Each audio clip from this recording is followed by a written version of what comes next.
അസ്സലാമു അലൈക്കും വറഹ്മത്തുള്ളാഹി വബറകാതുഹു. അധ്യായം 53 സൂറത്തുൻ നജ്ം. 1-2 വചനങ്ങൾ തഹജ്ജി പാരായണം പരിശീലിക്കാം. അഊദു ബില്ലാഹി മിനശ് ശൈത്വാനിർ റജീം. ബിസ്മില്ലാഹിർ റഹ്മാനിർ റഹീം. والنجم إذا هوى ما ضل صاحبكم وما غوى. واو فتحة وحمزة وصل تسقط وصلا نبدأ بها لام شمسية مدغمة في النون المفتوحة بغن حركتين. ون جيم ساكنة مقلقلة. والنجم ميم كسرة مي. والنجم ألف همزة كسرة إي.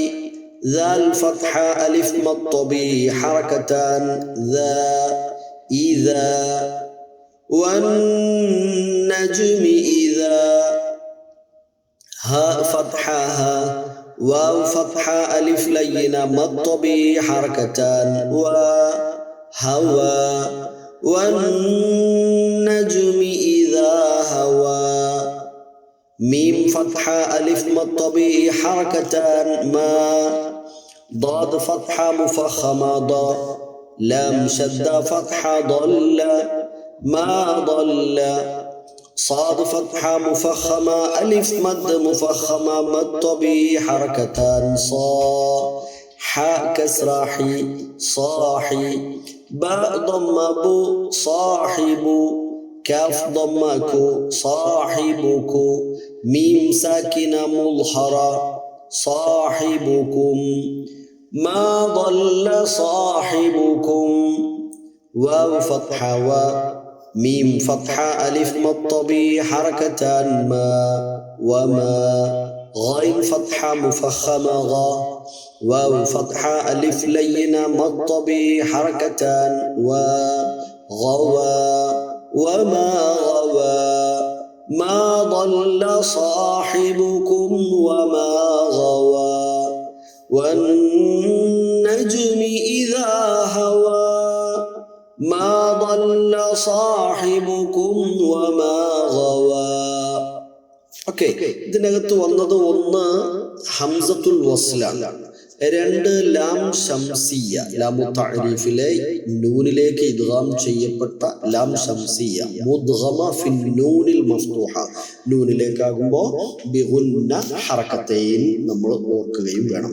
ഇനി ഇവിടെ വാവിനെ മാറ്റി നിർത്തി അന്നജ്മി എന്ന് കംപ്ലീറ്റ് ചെയ്ത ശേഷം വന്നജ്മി എന്ന് വായിക്കുന്നത് കൂടുതൽ നന്നാവുകയും ചെയ്യും.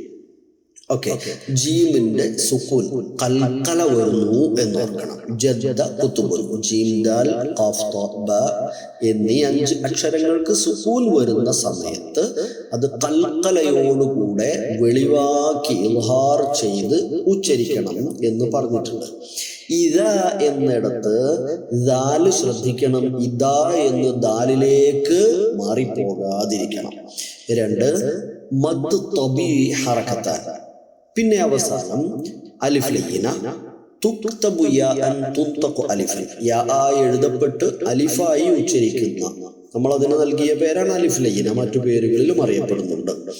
അപ്പോ വൗ ഫത്ഹ അലിഫ് ലയ്യിന മദ് തബീ ഹറകത്താൻ.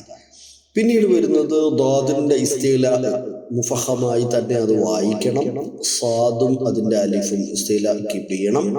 പിന്നെ മീം സാക്കിന മുൽഹർ എന്ന് മാത്രം പറയാം, അല്ലെങ്കിൽ മീം സാക്കിന മുൽഹർ ഖബ്ലൽ വാവിൽ മഫ്തൂഹ എന്ന് പറഞ്ഞ് ചേർത്ത് വായിക്കുകയും ആവാം, വിരോധമില്ല. ഗൈന മുഫഖമാണ്, അതേപോലെ തന്നെ അലിഫ് ലയ്യിന കീപ്പ് ചെയ്യണം. ഓക്കെ, അക്ഷരങ്ങൾ മൊഴിയുമ്പോൾ അതിൻ്റെ കൃത്യമായ മഖ്റജിൽ നിന്ന് തന്നെ എന്ന് ഉറപ്പുവരുത്തുക. നീട്ടുക, മടിക്കുക ഒക്കെ ആവശ്യമായ സ്ഥലങ്ങളിൽ ആവശ്യമായ അത്രയും. ഈ അധ്യായത്തിൽ അല്ലാഹു സുബ്ഹാനഹു വ തആല നക്ഷത്രത്തെ വെച്ച് സത്യം ചെയ്തുകൊണ്ട് പ്രവാചകൻ സ്വല്ലല്ലാഹു അലൈഹി വസല്ലമയെ സത്യപ്പെടുത്തുകയാണ് ചെയ്യുന്നത്.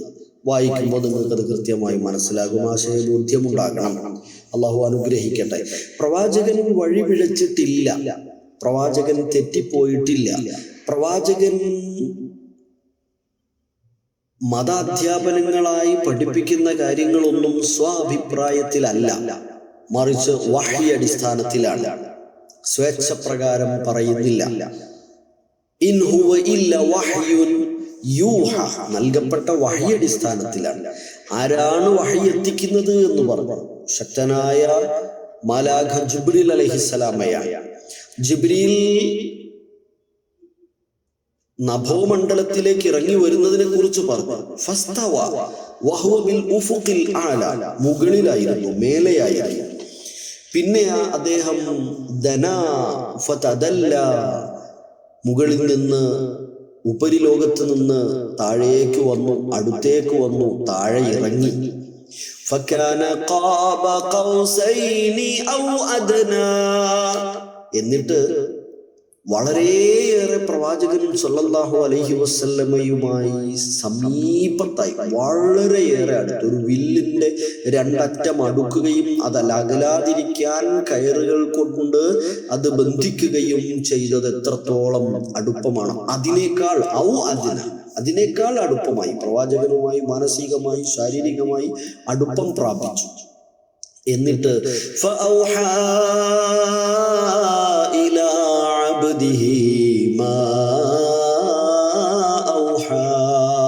എന്തെല്ലാമാണോ റബ്ബ് വഹ്യായി നൽകിയത് അതൊന്നും വിട്ടുപോകാതെ എല്ലാം പ്രവാചകൻ എത്തിച്ചു കൊടുത്തു. പ്രവാചകൻ ആ വിഷയം സമൂഹത്തെ അറിയിച്ചു. കണ്ട കാര്യത്തിൽ യാതൊരു വ്യാജവും ഇല്ല, പ്രവാചകനും അതിൽ സംശയമില്ല. പിന്നെ നിങ്ങൾക്ക് എന്തേ സംശയം എന്ന് നിഷേധികളുടെ മുമ്പിൽ ചോദിക്കുന്നു. അങ്ങനെ ജിബ്രീൽ അലൈഹിസ്സലാം പ്രവാചകന്റെ അടുത്ത് വന്നതും വീണ്ടും മറ്റു പല സന്ദർഭങ്ങളിലും വന്നിട്ടുണ്ട് എന്ന് ശേഷമുള്ള കാര്യങ്ങളിൽ പറയുന്നുണ്ട്. അവിടെ നസ്ലത്തൻ ഉഖ്റ എന്ന് പറഞ്ഞിട്ട് സിദ്റത്തുൽ മുൻതഹയുടെ അടുത്ത് വെച്ചാണ് എന്ന് പറഞ്ഞു.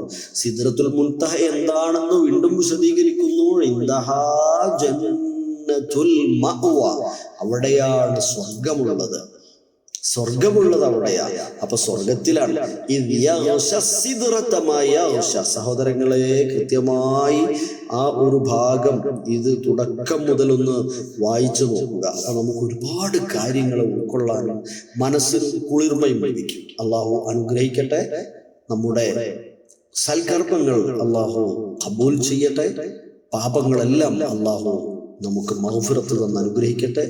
രോഗങ്ങളിൽ നിന്ന് അള്ളാഹു കാവൽ നൽകി രക്ഷ നൽകി അനുഗ്രഹിക്കട്ടെ. ربنا تقبل منا إنك أنت السميع العليم وتب علينا إنك أنت التواب الرحيم. السلام عليكم ورحمة الله.